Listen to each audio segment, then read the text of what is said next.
All right. Looks better. You need to be our technology guy from now on. Maybe until it switches again, and then you know how to do it. Right. Yeah, I think we're good.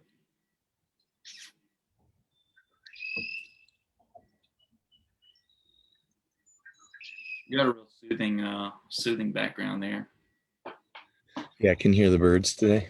Yeah, if somebody closed their eyes, it would just sound. You know those apps that are like, oh, you can have ocean sounds or white noise or nature Yeah. noise. Yeah. Hey, sorry we're a little late, everybody. I had technology issues again. I won't say Ben did. It was me. I can't figure out how to do this Well, lately. Zoom and Facebook has switched it up on us, is what happened, and so. Mhm. Good to see everybody.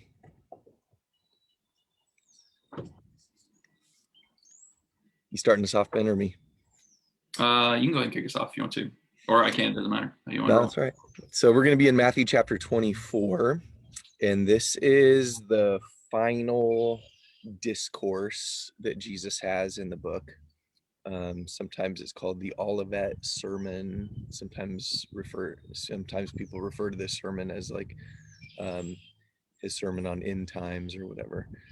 Now, I think there's a lot of confusing things that happen. This is actually a fairly long sermon. It's the only one that's longer is the Sermon on the Mount in Matthew. And so, one of the things I think that can be confusing about this passage and has been, and there's some things that are in it that are difficult for sure, uh, is all the judgment language sounds very much like the end of the world. But really, I think most, if not all, of what's going on here, there might be some where I think Jesus is referring to the end of the world. But mostly it's talking about his destruction of Jerusalem that he was promising.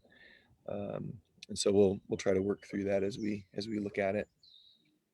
So And I think on that point, one thing that's helped me a good bit, and I guess it's how it always goes with just about everything in the New Testament, is reading a lot of the prophetic language mhm. where God would talk about, if you go back and read, especially I'm thinking about sections in Isaiah. We've been studying Isaiah in one of our Bible classes here, and I've been thinking about it. There's so much language about these different nations where God is very specific. I'm going to tear down Egypt. But if you read just like a clip of it, you would think he's talking about the destruction of the entire universe. Right. But wait, I thought it was about Egypt, but it's about the universe. So which is it? And this is not a biblical example, but it's examples of how we talk anyways. I don't know if you remember that song when September 11th happened. There was a country music song called "Where Were You When the World Stopped Turning." Yeah. It was a really poignant song. Well, like obviously the world didn't stop turning, but it did for everybody in the United States of America and in a lot of the Western world and a lot of the world period. Right. The world stopped turning, but it didn't literally stop turning. But it's just this metaphor. Or we'll say things like, "Oh, the sky is falling." Right. We don't mean like the sky's literally falling, but it's this thing, and God invented that way of talking because he invented talking anyways. So I think that's helped me in thinking about this chapter when it sounds like, well, it can't be Jerusalem. It's got to be the end of the world. Yeah.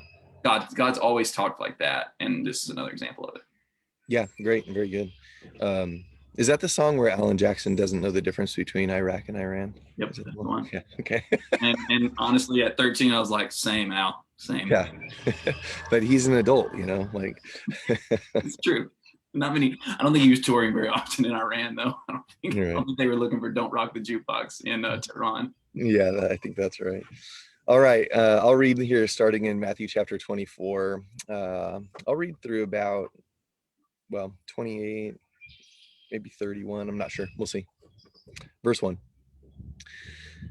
Jesus came out from the temple and was going away when his disciples came up to point out the temple buildings to him. And he said to them, "Do you not see all these things? Truly I say to you, not one stone here will be left upon another which will not be torn down." As he was sitting on the Mount of Olives, the disciples came to him privately, saying, "Tell us, when will these things happen, and what will be the sign of your coming and of the end of the age?" And Jesus answered and said to them, "See to it that no one misleads you, for many will come in my name, saying, 'I am the Christ,' and will mislead many. You will be hearing of wars and rumors of wars. See that you are not frightened, for those things must take place, but that is not yet the end. For nation will rise up against nation, and kingdom against kingdom, and in various places there will be famines and earthquakes. But all of these things are merely the beginning of birth pangs.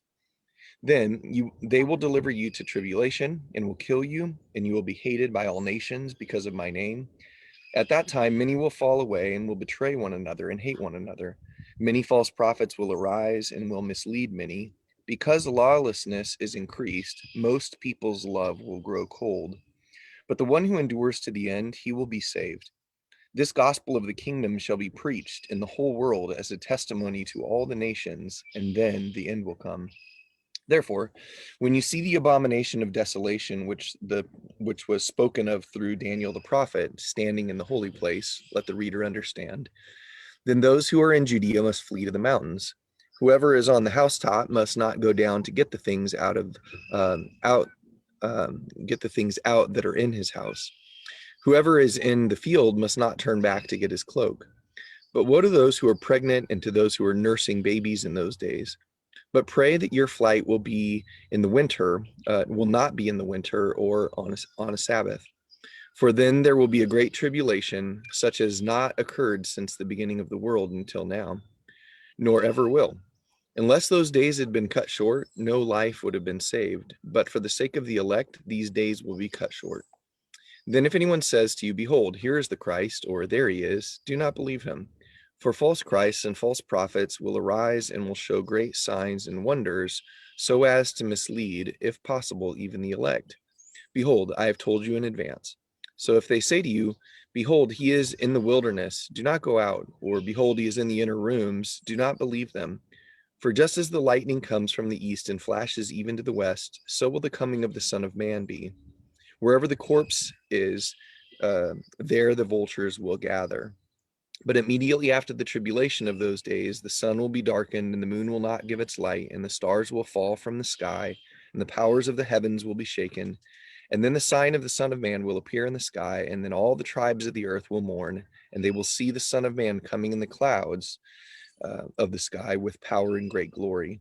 And he will send forth his angels with a great trumpet, and they will gather together his elect from the four winds, from one end of the sky to the other. It was somebody noted in the comment, I think it was Ed noted in the comments that this is coming right off the heels of what Jesus said in chapter 23. And I think that's pretty important in the context where Jesus had just condemned the Pharisees and how they had kind of polluted the whole environment in Jerusalem. Yeah. And I think it makes it even more poignant and tragic, the scene at the beginning of 24, where Jesus and his disciples, it says the beginning of 24, Jesus came out from the temple. Of course, that's right after he weeps and mourns, Jerusalem, I wish I could have protected you and gathered you close to me. At the end of 23, Jesus came out for the temple and he's going away. And then he said in verse 2, do you see all these things? Truly, I say to you, not one stone here will be left upon another. It's just such a tragic and poignant scene, I think, for Jesus, at least the way I read it, given the context, is regret and sadness and disappointment. And in that, righteous anger over the wickedness that was being performed, all that kind of stuff. But it's a really, really sad chapter because of the opening. For Jesus, it's sad, I think. For the disciples, I think it's shocking. I think that's, why verse 3, they come to him and they say, when will these things happen? What will be the sign of your coming at the end of the age? What are you talking about, Jesus? Almost, I think for them, it would be, wait, that doesn't, how? I don't know which would be more shocking to them. In chapter 16, when he said, yeah, you're right, I'm the Christ and I'm going to be killed. Or for him to say, the temple is going to be destroyed and not one stone is going to be left upon another. I don't know which of those two would be more shocking for them to hear or disturbing for them to hear. But this is it's a hard, emotionally, the people that are a part of this would be a hard teaching and a hard moment to reflect upon what Jerusalem was supposed to be, what Israel was supposed to be, and what Jesus is saying is going to happen because of their failure to embrace him as the Christ and to embrace God's plans.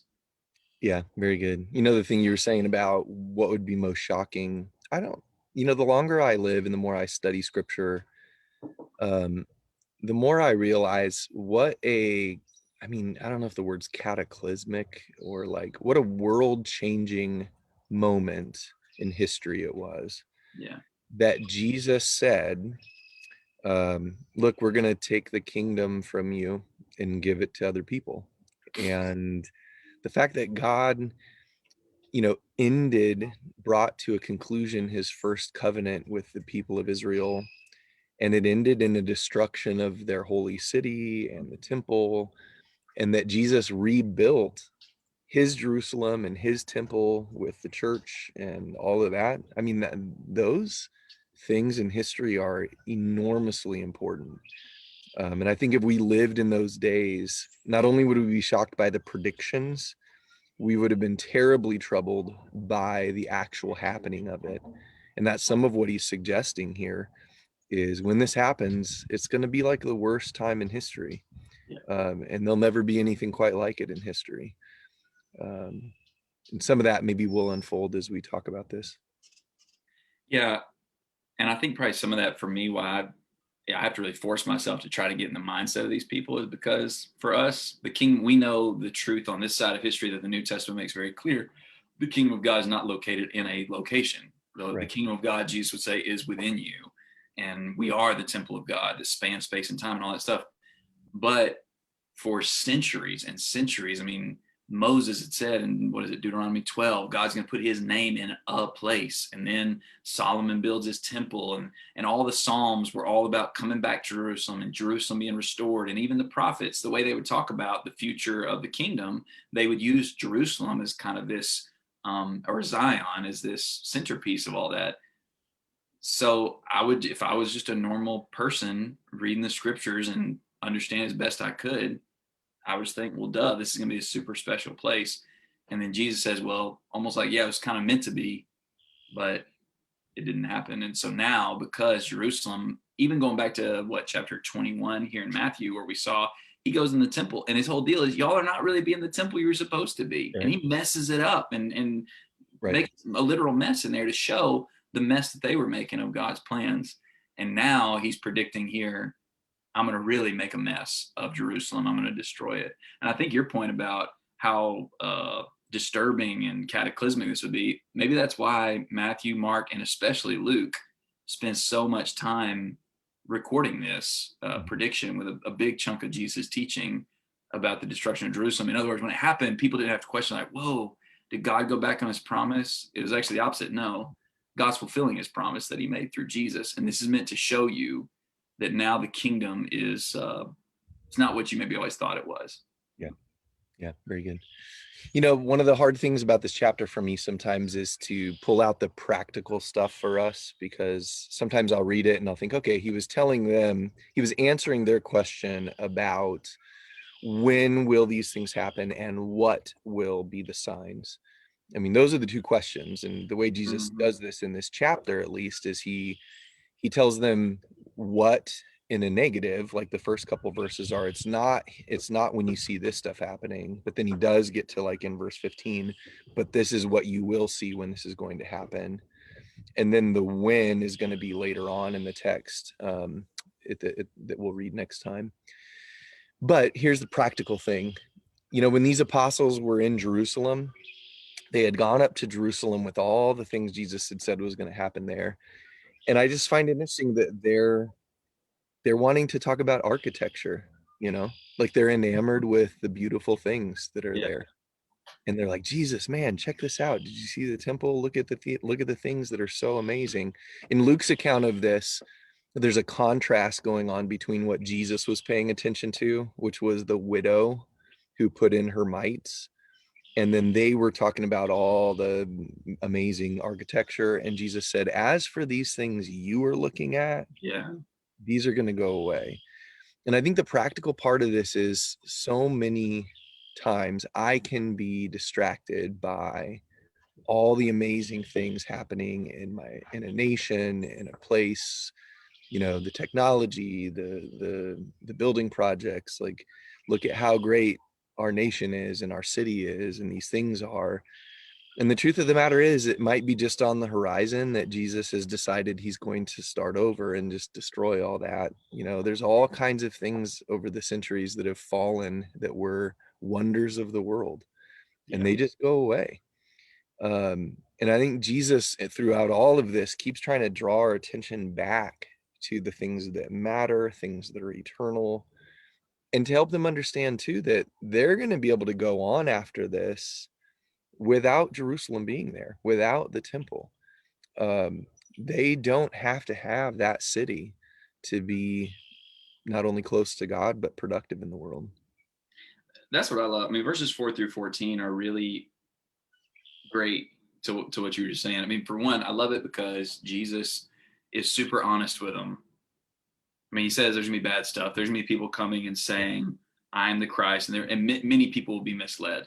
People who maybe the idea is, and I think you see this in some of the letters later, people who will come to me and follow me, that you're going to baptize, you're going to teach, they're going to be in your churches. They're going to be misled by these false Christs. There's going to be all these wars, and then verse 9, you guys are going to be delivered to tribulation, and they will kill you, and you will be hated. He's so honest about it. Is not going to be easy, guys. It's going to be really hard. But he's also reassuring. And I imagine this is where at least Thomas looked at somebody and was like, wait, what? He just said we're going to get killed.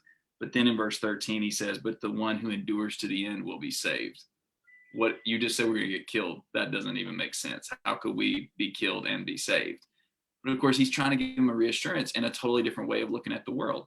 You're going to be saved in a different way than what you might normally think of as being saved. You're going to be saved eternally, spiritually, in the resurrection, whatever. But there is reassurance here. And like you said, there's something bigger than what's going on in that building or in this location on the map.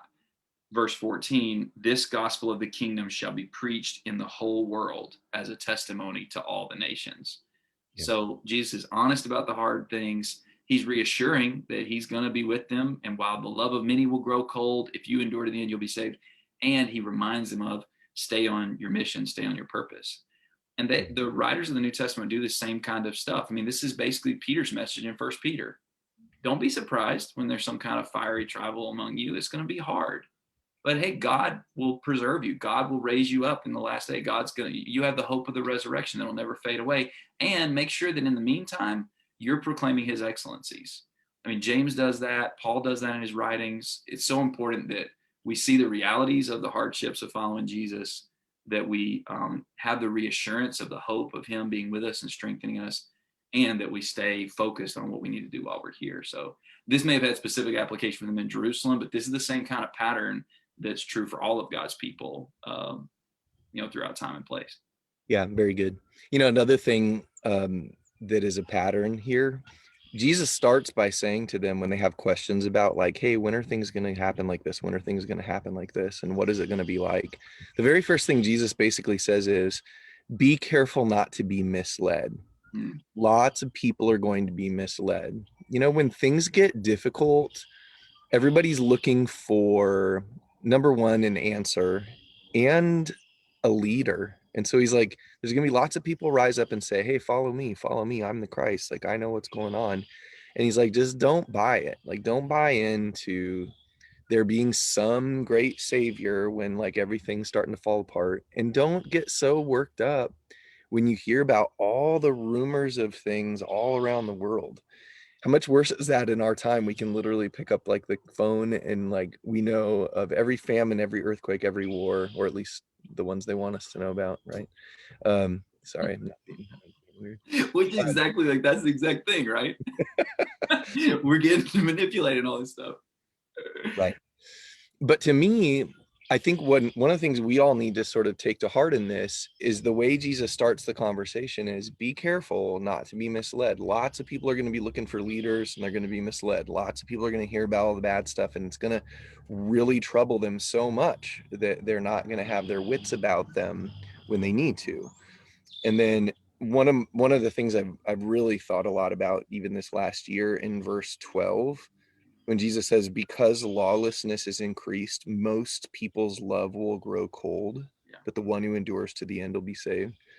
Man, when things begin to break down in a nation, in a society, in a church, in a family, and more people are doing bad things, you've got people overstepping their authority and hurting others. You have people who should be the leaders actually pilfering and just out for themselves. You've got people who are in difficult situations, perhaps, but responding in ways that are lawless and violent. And people begin to look at a world that becomes increasingly lawless, and the spirit of the age usually is, if you can't beat them, join them. Like, if you can't overcome the tidal wave of all the bad attitudes and all the hatred and all of that, then why not just go cold with them, you know? And Jesus warns here in this beginning section, don't let that happen. You know, I know there's bad things going on in the world. I know there's lawlessness. And by the way, I'm not going to step in at every moment of that lawlessness and end it all. Like, that's just the way the world's going to work. So endure by doing what's right, endure by not letting your love grow cold is such a valuable thing. I mean, I've seen a lot of Christians' love grow cold over the last few years in the political climate, and, even the last year with the pandemic and all that, lots of difficulty. Yeah. Well, and I mean, this is the pattern in James. You're going through trials, all this stuff. Pray for wisdom, get through your trials. What's the first thing he talks about after that? Take care of the widows and the orphans and treat poor people with love and actually treat each other with love.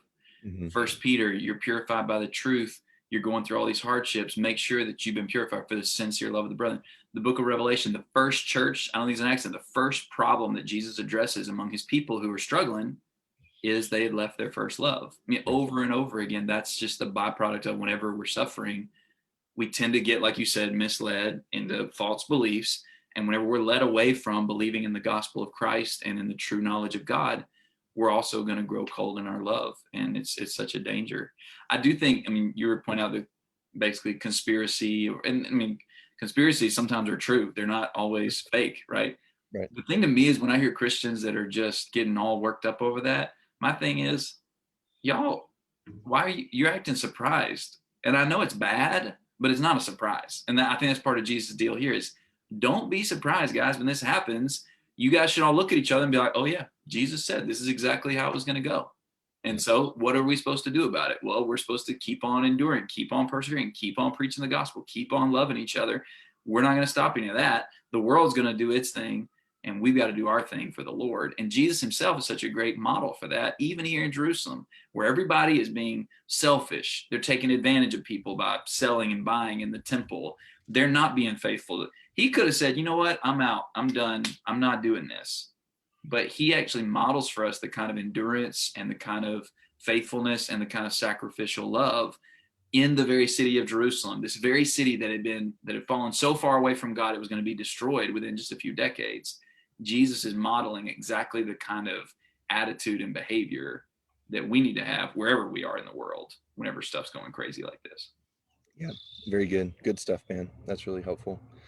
When we get to verse 15 and he starts kind of into the positive of like what are going to be the signs, he just got through saying like these are not going to be the ones. Like, there's a bunch of things that have to happen first, like the preaching of the gospel everywhere, and you guys sort of all the events of the book of Acts and stuff like that. But then in verse 15 he says, when you see this happening, then you can know that it's time to run away. Can you imagine being a Christian who lived in Jerusalem and kind of needing to know the time they needed to get out of town so they wouldn't be caught up in the destruction? And he says this thing about the abomination of desolation that Daniel talks about. I know there's a lot of different ways to look at this and a lot of different theories about what that means. And even that little parenthetical in verse 15, let the reader understand. That's not necessarily an easy thing to understand. But I guess I'll give you my take on it. I think that's talking about, like, the abomination to them would have been the idolatry of the Roman Empire, and maybe the actual armies coming into the Holy Land, Judea. Here it says the holy place. I think people immediately think of like within the temple, inside in the actual Holy of Holies or something like that. I don't think it needs to be that. I think the idea would be this land, this city, even this place that you guys live is a holy place. And you're going to see, kind of like down there in verse 28, the vultures gathered around. Some of this wouldn't make sense to me if he's saying you need to wait until they actually get into the Holy of Holies, then you need to run away. I think what he's saying is when you see these people, this like Ed just pointed out, the abomination that desolates, like these vultures are going to gather, the Roman Empire is going to come, and when you see them gathering, get out of town. And then I like the practicality of this. Nothing is worth going and getting. Like no heirloom, nothing that you need. Just go. Just get Oh, out. and Jesus doesn't even promise it won't be in winter. He Right? says, don't even go back and get your coat. I hope it's not winter time, because that'll Right? be a bummer if you have to go through on a coat. Right? Yeah. Just to support your point, I mean, that word places, every other time in the Gospel of Matthew when that word is used, it's used to talk about like an area or a location. Like he talks Right. about a evil spirit going into waterless places, like Mhm. lands, like a desert. Talk about Jesus going out into desolate places or desolate lands. So just for whatever it's worth, I think that's a great point you're making, that that place thing doesn't just mean the temple; it could mean the whole area. Right. Right. Do you have any other thoughts about that section? Not particularly. I mean, this goes a little bit further down into verse 23 and 24, 25, 26, I guess. He comes back to what he started with. The first thing that he talks about in verses 4 and 5 is being led astray to a different Christ.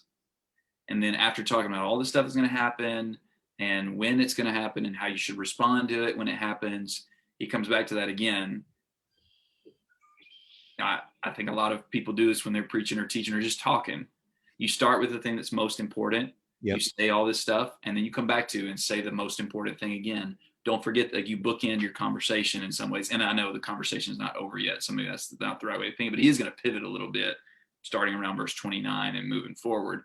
I think there's something to be that we should take note of, that the big challenge that they were going to face was the temptation to follow a different Christ. And I mean, it was a few months ago now, but we did First John. That was the big temptation for those people, was to follow a different Christ, a different Jesus. That's our temptation today. When the world puts pressure on God's people, there are people who say, oh, this is the anointed one. This is the one who has the answers. This is the one who will save you. This is the one who will fix you up and who's fixing the world. And we get tempted to follow after those Christs when there's some sort of problem. And I just think it's really important that we take that lesson from Jesus, that we need to really guard our hearts whenever there's things going on, that we don't get led astray to false Christs. Good. And I also see a difference in verses 4 and 5 when he warns about these people that can be led astray. He's like, that's just when things get started. When things start getting uncomfortable, there are going to be people led astray. And maybe you'll last all the way until the actual destruction and how terrible it's going to be. And he says, it is going to be terrible, man. Like, it's going to be terrible. Your heart's going to break. Like, you're going to be upside down because of what happened. Let's say that you made it all that time without being led astray. Sometimes there's like the straw that breaks the camel's back for people, and they're like, fine, now I need a leader. Now I need an answer. Now I need, like, progressively so.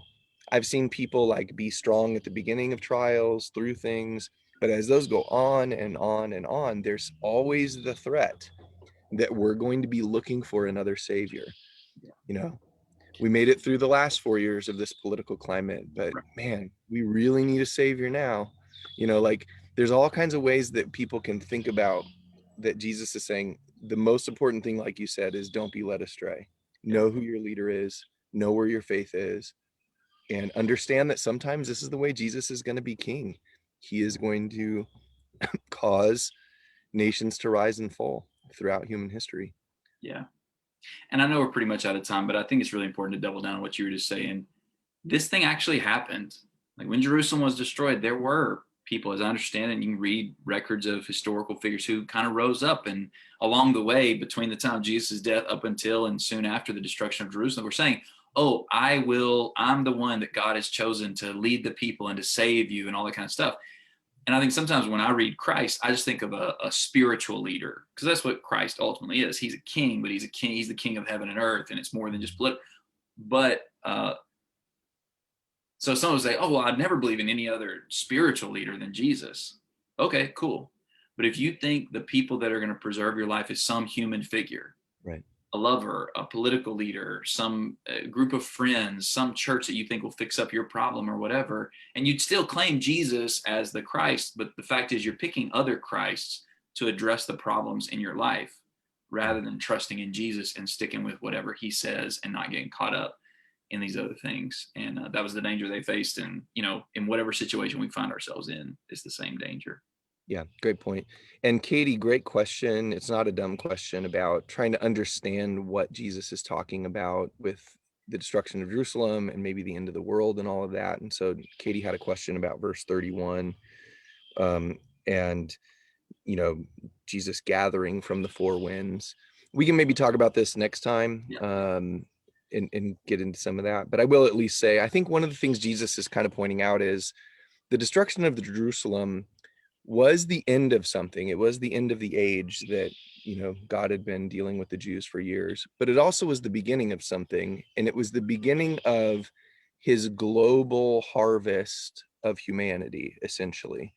Like those early years of the church and the ministry of Jesus and the kingdom of Jesus were just the beginning of him beginning to gather from every corner of the earth, all of us. I mean, here we sit a couple thousand years later, because not only was Jerusalem destroyed and Jesus began to build, but he began to gather from the four winds over all these, years and centuries now, those that belong to him.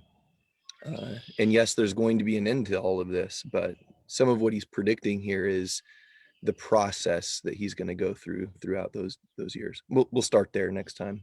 Sounds good. And And I think actually, we're going to be here Friday, so yeah, so, yeah, the so next couple of weeks a little bit complicated, so we'll try to get an extra one in this Friday. cool. Thanks, everybody. Lots of cool comments. I know we didn't keep up with all of them, but really encouraging. And Lord willing, we'll just pick it up right there on Friday.